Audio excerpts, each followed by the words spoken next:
You're listening to the LA Football Podcast.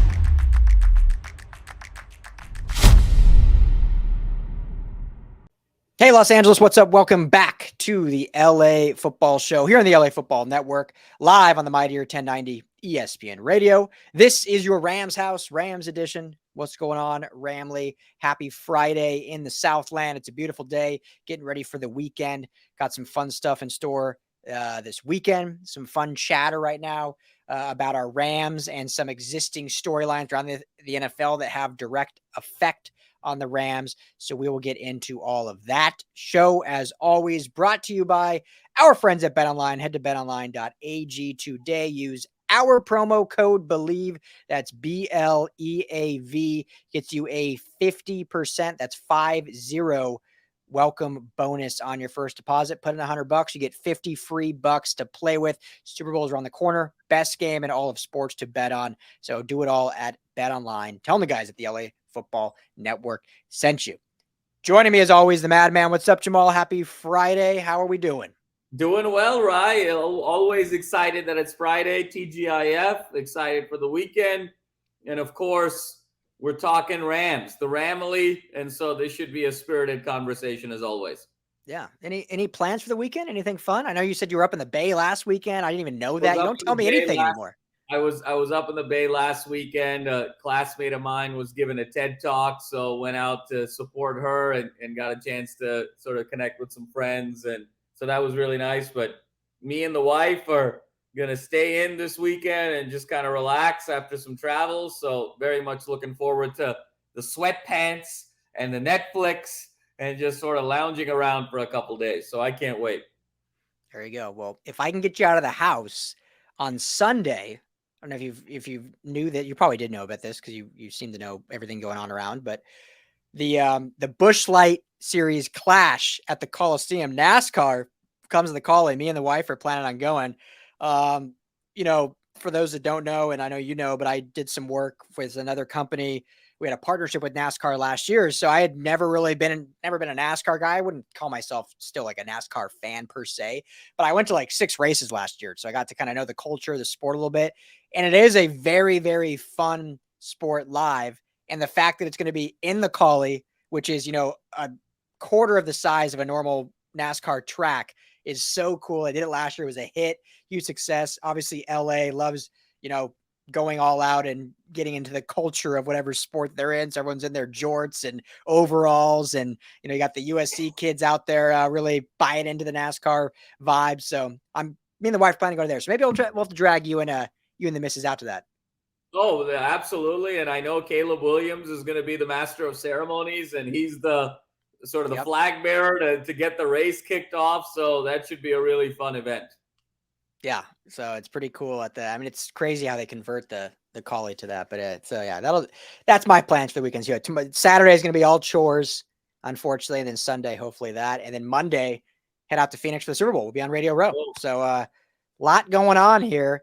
And, speaking of our Rams, who was in the Super Bowl last year, we were on Radio Row here in LA, obviously not in it this year. But we talked a lot last episode, the Niners not in it. So at least that's a win for our Rams. We're not going to talk anymore. Offensive coordinator. We've beaten that with a dead horse. Michael Fleur's here. We're going to see what other hires Sean McVay does make. Obviously, we still need offensive line coach. We still need clarity at defensive coordinator if Raheem's going to be back or if he's taking a head coaching job. But that will be for another episode. Right now, we're going to talk storylines and how they relate to the Rams. And first, let's start because we talked a lot about it last episode. The GOAT retires for a second time. First of all, do you think this is official? Do you think he's done? I think so, Ryan. Yeah, I think just in terms of legacy and what he's accomplished, and this feels like it's the end. I think that if he went to a third team, I think it convolutes the legacy a little bit. I think it convolutes the story a little bit. And so for him, I think this is the right way to go. And when you're the ultimate competitor that Brady is, you almost need to sort of be dragged off the field a little bit. You almost need to be far away from winning a title to really sort of acknowledge that, this is probably time to hang it up. The 21 version of the Bucs, I still thought was the best team in the NFC. And they just had a ton of injuries on defense. And there was a sense there that, hey, if they could come back and just get the band together one more time and be healthy, they could make a run at it.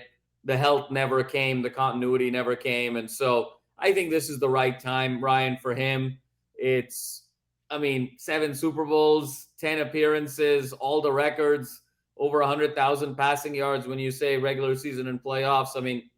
It's not even a conversation of who the greatest of all time is. And it's something for Patrick Mahomes to chase and admire, and watching that chase unfold over the next 7 or 8 or 10 years is going to be really fun as an NFL fan. But yeah, I think this is it. And it now is interesting from the GOAT number 12 to kind of another mini GOAT number 12 in Aaron Rodgers and what happens there, because it'd be really, I think, a tectonic shift in NFL history and from an era perspective of both these guys left the sport the same year. And as I mentioned earlier, I think it would leave a pretty significant void at quarterback when you talk about depth of greatness at that position.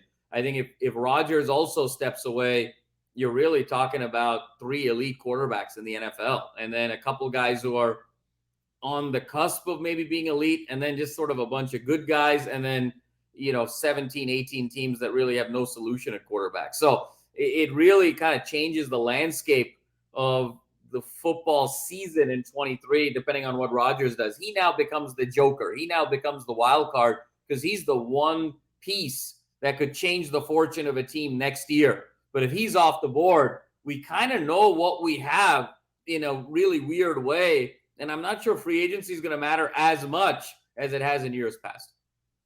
Yeah. I do want to comment on that. But yeah, on Brady, it's I don't know if it came out before and I just am hearing about it, but it was reiterated since he retired. It was, he came back and went to Tampa because his big goal was he wanted to have more rings than Michael Jordan with 6, and he got that 7th, obviously. So, mission accomplished, I guess, in terms of having the most championships outside of, Bill Russell, or I'm sure there's a few others out there that are maybe more than 7, but in terms of great players, I think Russell's the only one, because I don't really count Robert Horry in that era just because he was on a bunch of teams. No disrespect, Bobby, big shot, Bob, but so yeah, mission accomplished there. And I do think this is the real retirement as well. I think seeing how kind of difficult last year was, all the off the field stuff, and I think we kind of touched on it a little bit, Jamal, and I don't want to pretend like I've spoken to someone or know his head, but just me being a father and a parent, you being married so you can be there. I think him seeing what happened last year between him and Giselle and how it kind of hurt his family. And now if he, at his age, with all he's accomplished, if he were to then go to San Francisco or go across the country, his whole family, his kids all live down in Tampa now in that area, leave all them after everything that went down last year, it'd be very, I want to say this disrespectfully, but it wouldn't be a good move as a parent, as a father. We talked a lot about Sean McVay and how I thought it was genuine and absolutely respectful that he was considering retiring based on why he wanted to, in terms of starting a family, being present with his wife, enjoying those things. And obviously if he's in football, he wants to give his all to that, but he doesn't want to take away from, if he has kids and whatnot, and how that was a big thing. And I think Brady maybe realized that. And it's like, okay, I've taken this many years away doing that, and now it's time to have that be my life. I think you're absolutely right, Ryan. And it's so funny you mentioned Sean McVay, because it's an interesting comparison. Tom Brady's 8 years older than Sean McVay. Yeah. Tom Brady is 4 kids more than Sean McVay. And Sean McVay is on the cusp of burnout, where we're starting to get into this Brett Favre situation where every year he's got to really soul search whether or not he wants to come back.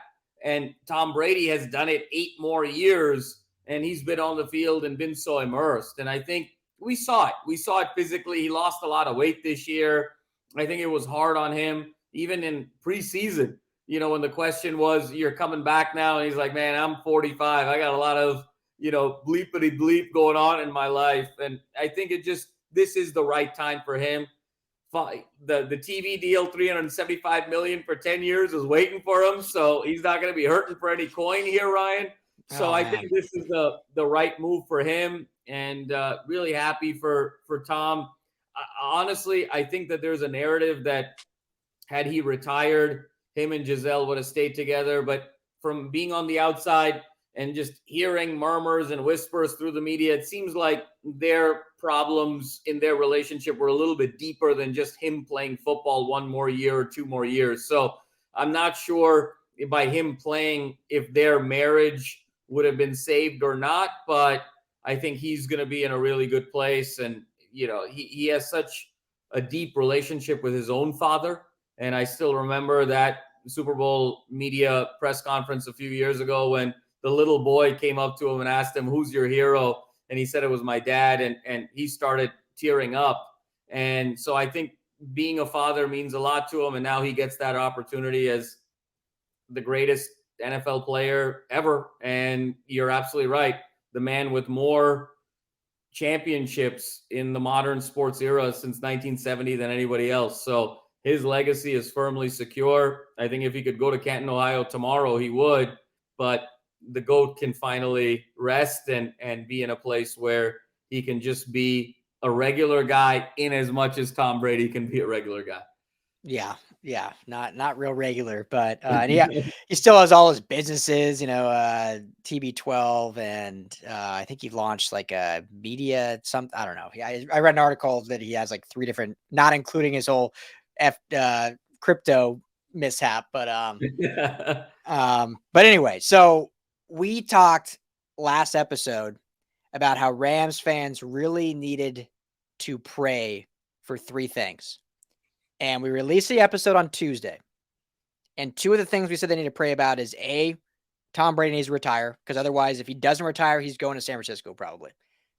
They need to pray, get on your knees that Tom Brady retires. That happens less than 24 hours later. That happens. Secondly, we said Vic Fangio needs to commit to the Dolphins or Broncos or someone not San Francisco. Less than 48 hours later, official Vic Fangio is the DC of the Dolphins. So Rams fan must have been A, listening to our show, and B, must have been praying, because those 2 big things came to fruition. So that is very good job. There's a good positive vibes with this Ramley right now going into February, which is a good thing. For sure, Ryan. And I think now when you look at the landscape of the NFC West, again, I go back to this, Ryan. Rodgers is still that wild card. Now, again, you alluded to this earlier in the week that this is going to take some maneuvering in terms of draft picks and trades, and not sure who has the draft capital to be able to pull that off. So assuming Rodgers is off the board and maybe he follows suit and retires as well, you look at the state of this NFC West and you look at the Niners, and Purdy's got this, torn up UCL. Trey Lance hasn't played in 2 years. Obviously, Shanahan talked earlier this week about the likelihood of Jimmy G coming back is even slimmer than it was last year. But who knows? It's 0.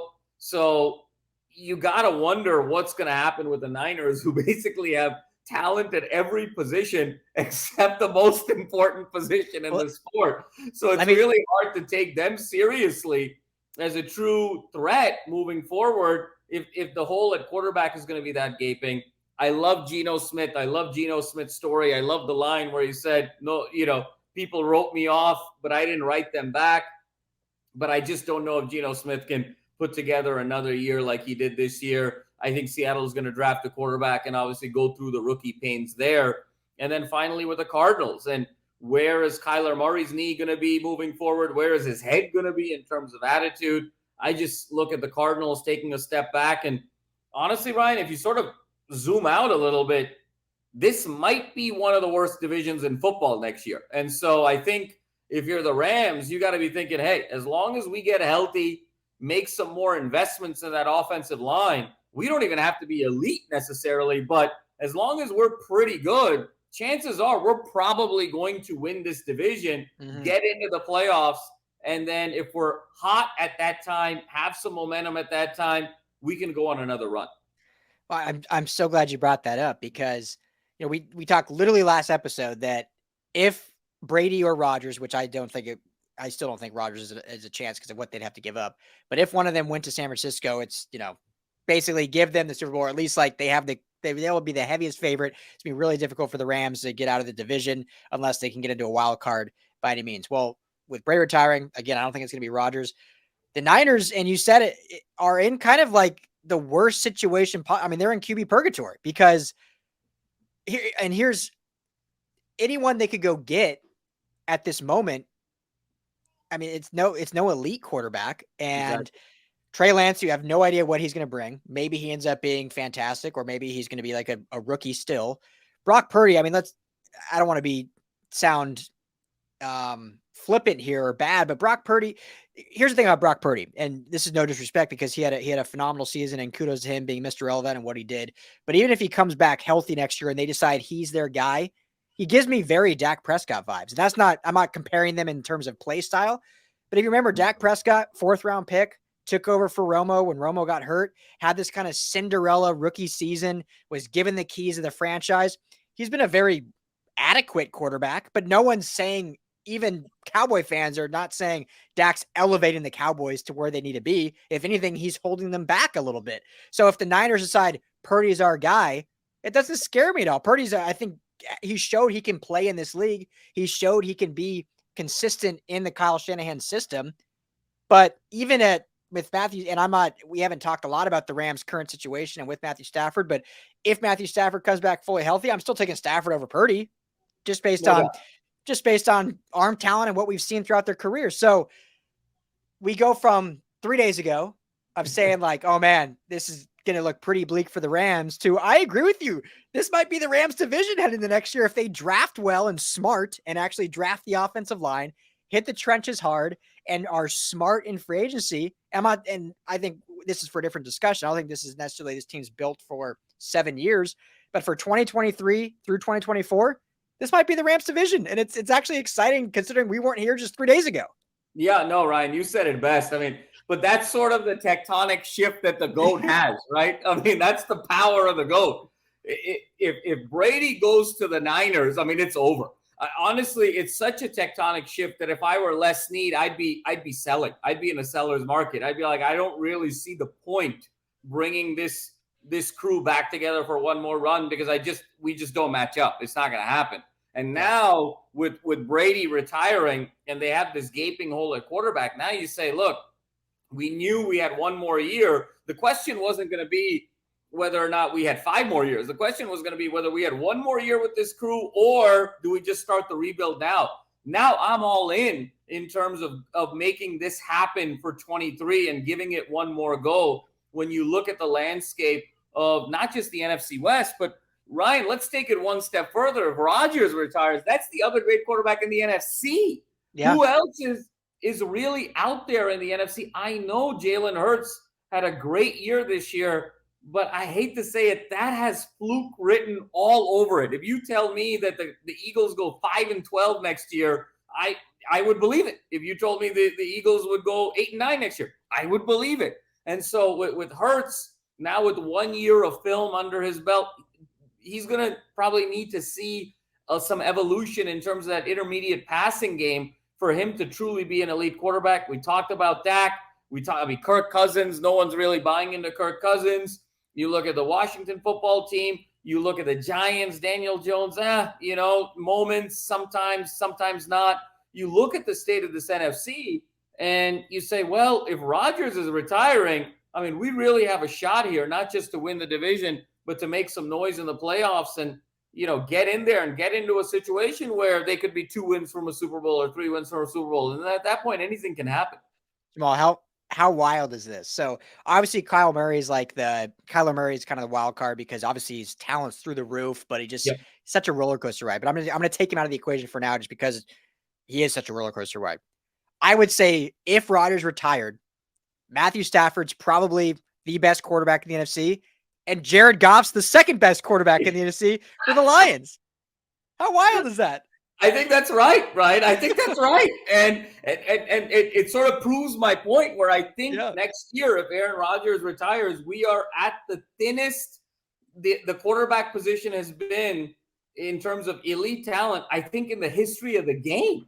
We've literally got 3 elite quarterbacks, and that's it. And even Josh Allen, you wonder sometimes in these key moments when he gets loose with the ball. I mean, if you really hone in with your microscope, there's kind of 2 elite quarterbacks, and they have to play each other in the AFC Championship game every year. And so everybody else kind of gets to navigate and dodge and make their way in. It's wild, but there is a chance here.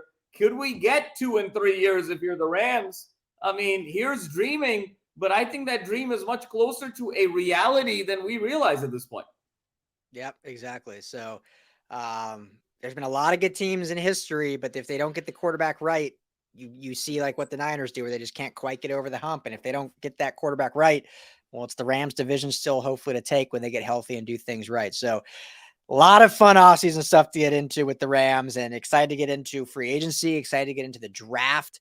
Rams draft's always interesting because they never have a first round pick, but they still have a bevy of picks to get into. So we will have plenty more Rams talk, but that's all the time we got for this episode of LA Football Show, Rams House edition. If you're on radio, we'll be back at the bottom of the hour. If you are on podcast, we will see you all next week.